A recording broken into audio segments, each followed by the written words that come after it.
नमस्कार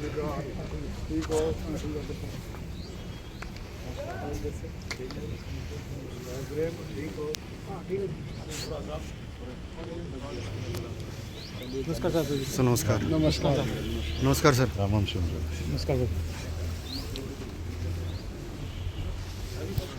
जननायक जनता पार्टी जिंदाबाद जिंदाबाद जिंदाबाद जननायक जनता पार्टी जिंदाबाद जिंदाबाद जिंदाबाद जननायक चौधरी देवलाल अमर रहे अमर रहे अमर रहे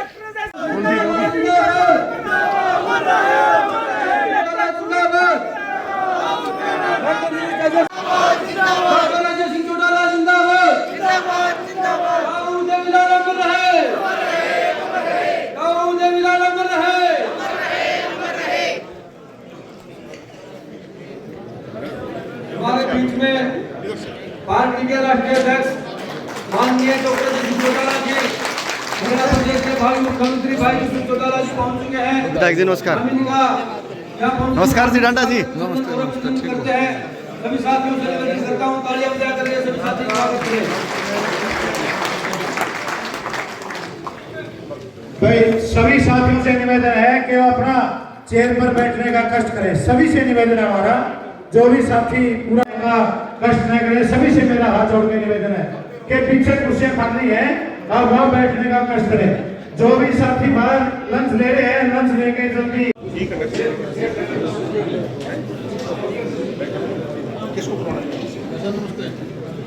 पहले सुझाव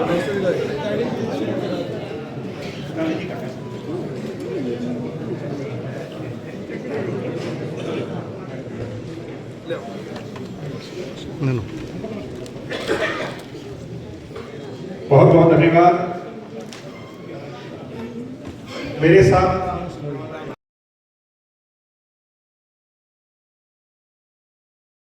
जननायक जनता पार्टी जिंदाबाद,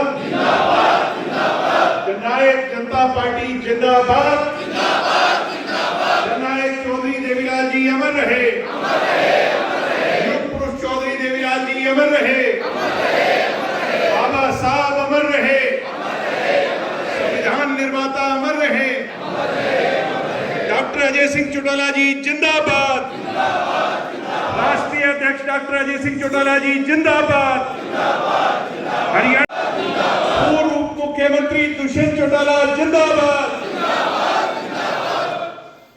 बहुत बहुत धन्यवाद। आज की मीटिंग की जिस गर्मजोशी से आप लोगों ने सब लोगों ने, मैं इन्हीं शब्दों के साथ डॉक्टर अपने राजेंद्र लितानी जी, मेरी आवाज सुन रहे हो, मंच पर आकर के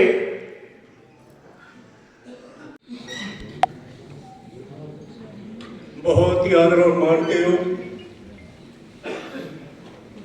जननायक जनता पार्टी के संसदीय के दिलों में बसने वाले हमारे महबूब नेता परम आदरणीय डॉक्टर अजय सिंह चौटाला जी, उनके साथ मनसा सिंह, इस कार्यकारिणी की, राष्ट्रीय कार्यकारिणी की बैठक में मैं सभी पार्टी के कार्यकर्ताओं को पूरे प्रदेश भर में पार्टी के स्थापना दिवस की शुभकामनाएं देता हूं। इस दौरान डॉक्टर अजय सिंह चौटाला जी ने सभी साथियों के सुझाव भी लिए और पिछले चुनावों पर विस्तार पूर्वक चर्चा भी हुई। अच्छे सुझाव आए, जो कमियां रही उनको कैसे आगे सुधारा जाए, जो छल हरियाणा की जनता के साथ हुआ उसको कैसे जनता के बीच में ले जाया जाए, इसके ऊपर भी साथियों के विचार आए हैं। और इसी दौरान पार्टी का संगठन आज पूरी तौर पर भंग करने का फैसला राष्ट्रीय अध्यक्ष ने लिया है। इस दौरान ये भी निर्णय लिया गया कि जनवरी के महीने में संगठन का पूर्ण निर्माण और फरवरी के महीने के अंदर पूरे प्रदेश भर के प्रत्येक गांव में, शहर के प्रत्येक वार्ड के अंदर पार्टी की मेंबरशिप ड्राइव को एक एक कार्यकर्ता लेकर जाए और जो साथी बहके चुनाव के दौरान, उन साथियों को भी वापस लाने का निर्णय किया गया है। मेरा ये मानना है कि 7 साल पहले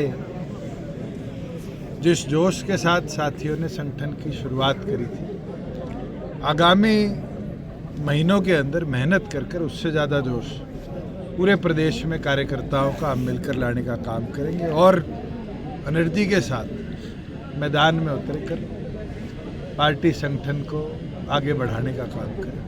जब स्थापना दिवस मनाया जाता था एक विशाल रैली की जाती थी, अब की बार एक मीटिंग के जरिए चुनाव के बाद 2020 के अंदर भी डिजिटल तौर पर पार्टी का स्थापना दिवस मनाया गया था और अब भी चुनाव खत्म हुए और उसी चीज़ को देखते हुए कार्यकारिणी की बैठक आज रखी गई है। आने वाले वर्षों के अंदर जरूर उस जोश और उत्साह को दोबारा चुनावी रैली के तौर पर प्रदेश के अलग अलग कोणों में बनाएंगे। किसान आंदोलन लगातार चला, आपको नाराजगी भी सामने देखी, काफ़ी नाराजगी हुई लोगों की आपके प्रति। अब किसान आंदोलन दोबारा एक्टिव हो गया, तो किस प्रकार देखते हैं? देखिए, सरकार ने खुद कहा था कि पैदल जत्था आएगा, उसके जाने में कोई रोक नहीं। अब अपनी कही बात से पीछे हटना ये साफ दिखाता है कि जो वादा इनने किया है कहीं ना कहीं उससे पीछे हटने का काम ये लोग कर रहे हैं। और जो मांगों के लिए कमेटियां बनाई थी, आज उन मांगों के ऊपर जिन पर सहमति बनी थी उसके ऊपर भी कदम ना उठाना कहीं ना कहीं अपनी बात से पीछे हटना। तो समर्थन कर ये उनने रखी है तो हमने प्रदेश में तो पहले पूरी करी थी। कोई और ऐसा विषय है जो उससे अलग हो तो जरूर उसके ऊपर भी पार्टी विचार करके उसका समर्थन करे। दूसरे नेताओं से भी पूछा हुआ, फीडबैक भी लिया हुआ, जो हार हुई विधानसभा में उसका कारण क्या रहा था? उसका कारण ये रहा कि एक और पर केंद्र चुनाव के बाद भारतीय जनता पार्टी की सरकार केंद्र में आई और दूसरी ओर पर एंटी इनकम्पेंसी पोलराइजेशन की ओर गई और उस पोलराइजेशन का लाभ गुलाबी गैंग ने उठाया।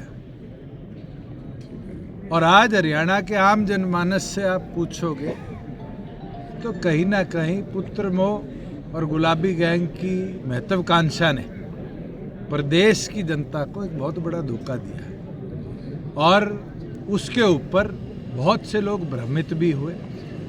इसलिए मैंने कहा जो भ्रमित लोग हैं उनको वापस लाने का काम सभी कार्यकर्ता साथी करें। उनकी सीटें कैसे बढ़ गई और आपकी कैसे घटी? तो उनसे पूछो। बीजेपी ये चीज तो जनता के हाथ में है। अगर आप उठा के देखोगे तो ऐसे जिले जहां कांग्रेस की लोकसभा में स्वीप थे उसके अंदर कांग्रेस की एक भी सीट नहीं आई। इसका निष्कर्ष कैसे निकालो? जनता के हाथ में। अर्श पे ले जाने वाली भी वो है, फर्श पे ले जाने वाली भी वो है। हमारा काम संघर्ष मेहनत करना है और पूरी लगन के साथ मैं ये विश्वास दिला सकता हूँ 6800 गाँव जब सदस्यता अभियान चलेगा 6800 के 6800 गाँव में जाकर हम अपने संगठन की ताकत को बढ़ाएंगे। ही नुकसानदायक रहा, उसमें अलग रहते तो शायद आज अलग पोजीशन में होती जसपा। अगर सरकार में ना जाते तो क्या 50% आरक्षण ला पाते? क्या 75% आरक्षण ला पाते? क्या 24 घंटे में आपकी फसल का उठान 48 घंटे में पेमेंट करा पाते? जो हमने काम करे हैं शायद हरियाणा की जनता अब समझेगी कि सरकार में जाना हरियाणा के प्रगति के लिए कितना जरूरी था और संगठन की ताकत के लिए भी बहुत जरूरी है। तुषार जी, आप सरकार में इस फसलों पर एमएसपी देते हैं, आप सरकार का हिस्सा रहे, आपको ज़्यादा पता होगा। किसान कह रहे कि एमएसपी नहीं मिल रही है, सरकार कह रही है एमएसपी दे रहे हैं। हरियाणा प्रदेश में जब तक मैं हिस्सा था 14 फसलों पर एमएसपी दी जाती थी और 14 की 14 फसलें पूरी तौर पर खरीदी जाती थी। और आज के दिन 24 फसलें जो बोली जा रही है, अब वो क्या मैकेनिज्म है पिछले एक वर्ष, उस पर मैं ज़्यादा टिप्पणी आज नहीं करूँगा।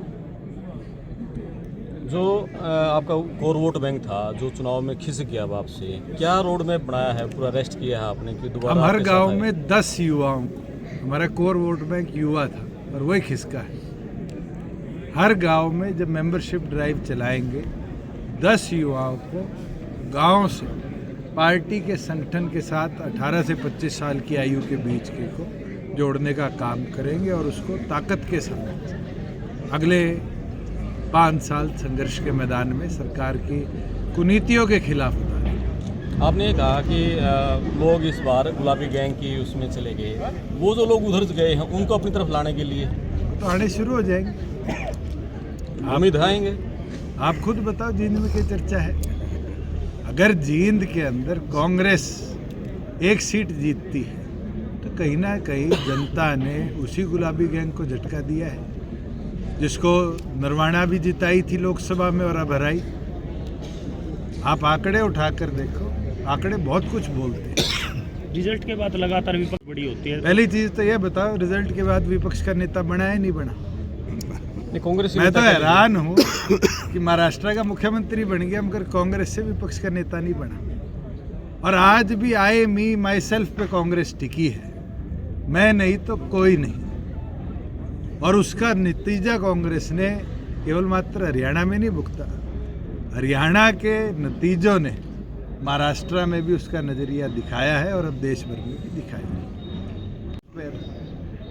एक पार्टी का नेतृत्व टिक जाता है तो उस पार्टी का पतन इसी तरह से। क्या कारण है जो भी पार्टी, छोटी पार्टी बीजेपी के साथ जाती है, एक चुनाव के बाद वो खत्म हो जाती है? आपका अनुभव क्या रहा उनके साथ रहने का? मैंने तो नहीं देखा कि एक चुनाव के बाद खत्म हुई है। जेजेपी 0 पे आ गई तो क्या हुआ? ऐसे तो टीडीपी 12 पे आ गई थी और अब कितने पे है? 127 पे। मुख्य विपक्षी पार्टी भी नहीं बनी थी और आज सरकार का नेतृत्व कर रही है। आज के दिन ये कहना कि पार्टी खत्म हो गई आपके हाथ में नहीं है, जनता के वोटर के हाथ में है। वोटर ने चौधरी देवीलाल जी को भी चुनाव हराया गहराई से और इस देश का उप प्रधानमंत्री भी बनाया। जनता ने विश्वास जताना है और जनता पार्टी में नेतृत्व में विश्वास जिताएगी तो नेतृत्व वापस आएगा। और अभी तो मैं 36 का हूँ भाई, बूढ़ा तो नहीं हो लिया, तुम तो रिटायरमेंट लिखे बैठे। तो आपका जो कोर वोटर उसको मनाने के लिए क्या प्रयास किया जाए? देखिए, हमारा कोर वोटर युवा है और युवा के साथ साथ अगले चुनाव के लिए एक कोर हमें डेवलप करनी पड़ेगी, वो है मातृशक्ति। 30 सीटें हरियाणा विधानसभा के अंदर आरक्षित हो, 3 लोकसभा की और 30 विधानसभा की, 33% आरक्षण आने। आज हमें उस पर भी काम करना जरूरी है। युवा महिला की ताकत को संगठन के साथ अगले वर्ष के अंदर हम जोड़ेंगे। यही संकल्प आज पार्टी के स्थापना दिवस में सभी कार्यकर्ताओं ने लिया है। लेकिन युवा के लिए जो बड़ा वादा किया था नौकरियों में हरियाणा की युवाओं को रिजर्वेशन, वो तो पूरा ही नहीं हुआ। क्यों? क्या कौशल रोजगार हरियाणा की ठेकेदारी प्रथा को खत्म करने के लिए हमने नहीं बनाया? क्या 75% कानून को गवर्नर का अप्रूवल नहीं दिलाया? कोर्ट में स्टे किसने लिया? किसने लिया? दुष्यंत लेके आए। आज भी सुप्रीम कोर्ट में तारीख है और उसका इंतजार कर रहे हैं कि उस पर बहस हो और उसमें हम पार्टी बनकर, अगर सरकार नेतृत्व नहीं करेगी तो अपनी ओर से पिटीशन डालकर उसका नेतृत्व करेंगे। पहले दुष्यंत विपक्ष में जैसे भी हैं तो सड़क पर जनता की आवाज़ उठाएंगे। मैंने तो सरकार में रहते हुए भी सड़क की लड़ाई लड़ी। सड़क पर रहकर छोटे छोटे इश्यूज को विधानसभा के अंदर रिजॉल्व कराकर, मैं आपको एक इशू बता सकता हूं जिसको आप में से किसी पत्रकार साथी ने आज तक नहीं छेड़ा। हमने बीपीएल की सीमा को 1,20,000 से 1,80,000 तक किया और उसका नतीजा आया कि हरियाणा प्रदेश में 26 लाख बीपीएल परिवारों से बीपीएल की संख्या बढ़कर 42 लाख पहुंची। 2 ही महीने हुए हैं सरकार को आए। 420 के पर्चे दर्ज करने की धमकियां दी जाती हैं। ये छल नहीं है हरियाणा की जनता के साथ तो क्या है? अभी तो बहुत मुद्दे आएंगे। वो तो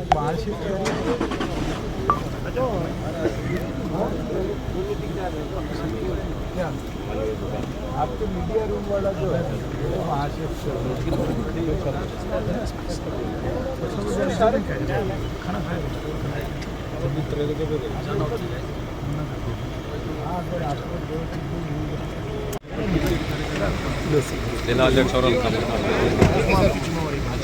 चलो अब राम राम।